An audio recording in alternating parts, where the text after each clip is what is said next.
एक समय की बात है, एक गांव में एक वृद्ध रहता था। उसका एक बेटा था। बेटे का विवाह हुआ और 2 साल बाद बेटे ने परदेश जाने की इच्छा व्यक्त की। पिता ने स्वीकृति दे दी, लेकिन वह अपनी गर्भवती स्त्री को माँ और पिताजी के जिम्मे छोड़कर व्यापार करने चला गया।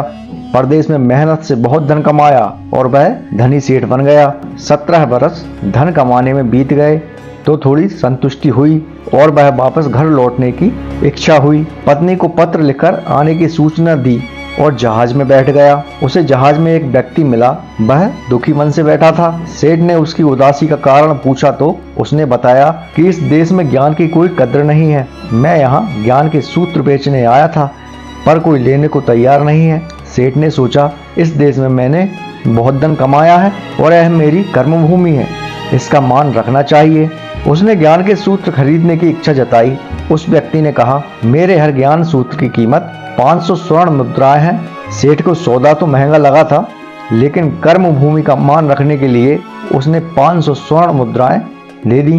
व्यक्ति ने ज्ञान का पहला सूत्र दिया, कोई भी कार्य करने से पहले 2 मिनट रुककर सोचें। सेठ ने उस सूत्र को किताब में लिख लिया। कई दिनों की यात्रा के बाद रात्रि के समय सेठ अपने नगर को पहुंचा। उसने सोचा, इतने सालों बाद घर लौटा हूं तो क्यों न चुपके से बिना खबर दिए सीधे पत्नी के पास पहुंचकर उसे आश्चर्य उपहार दूं। घर के द्वारपालों को मौन रहने का इशारा करके सीधे अपनी पत्नी के कक्ष में गया तो वहां का नजारा देखकर उसके पांव के नीचे की जमीन खिसक गई। पलंग पर उसकी पत्नी के साथ एक युवक सोया हुआ था। अत्यंत क्रोध आया और सोचने लगा, मैं परदेश में इसकी चिंता करता रहा और यह अन्य पुरुष के साथ दोनों को जिंदा नहीं छोड़ूंगा। क्रोध में तलवार निकाल ली, वार करने ही वाला था। इतने में ही उसे 500 स्वर्ण मुद्राओं से प्राप्त ज्ञान सूत्र याद आ गया। कोई भी कार्य करने से पहले 2 मिनट सोचो। वह सोचने के लिए रुका, तलवार पीछे खींची तो वह बर्तन से टकरा गई।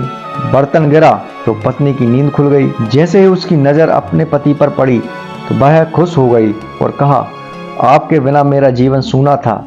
इंतजार में इतने वर्ष कैसे निकाले यह मैं ही जानती हूँ। सेठ तो पलंग पर सोए हुए पुरुष को देखकर क्रोधित था।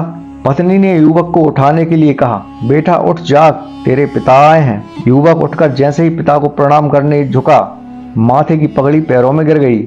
उसके लंबे बाल बिखर गए। सेठ की पत्नी ने कहा, स्वामी ये आपकी बेटी है, पिता के बिना इसके मान को कोई आंच न आए, इसलिए मैंने इसे बचपन से ही पुत्र के समान ही पाला है और संस्कार दिए हैं। यह सुनकर सेठ की आंखों से अश्रुधारा बहने लगी। पत्नी और बेटी को गले लगाकर सोचने लगा कि यदि आज मैंने उस ज्ञान सूत्र को नहीं अपनाया होता तो जल्दबाजी में कितना अनर्थ हो जाता।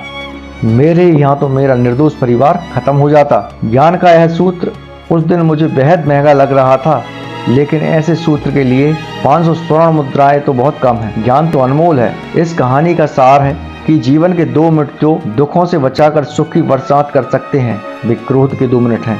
तो दोस्तों, आपको हमारी कहानी कैसी लगी हमें कमेंट बॉक्स में ज़रूर बताएं और हमारे चैनल को लाइक, सब्सक्राइब, शेयर ज़रूर करें और बेल आइकन को भी दबाएं, जिससे कि हमारे आने वाले वीडियो की नोटिफिकेशन आपको मिलते रहें। मिलते हैं अगली कहानी में, जब तक के लिए नमस्कार।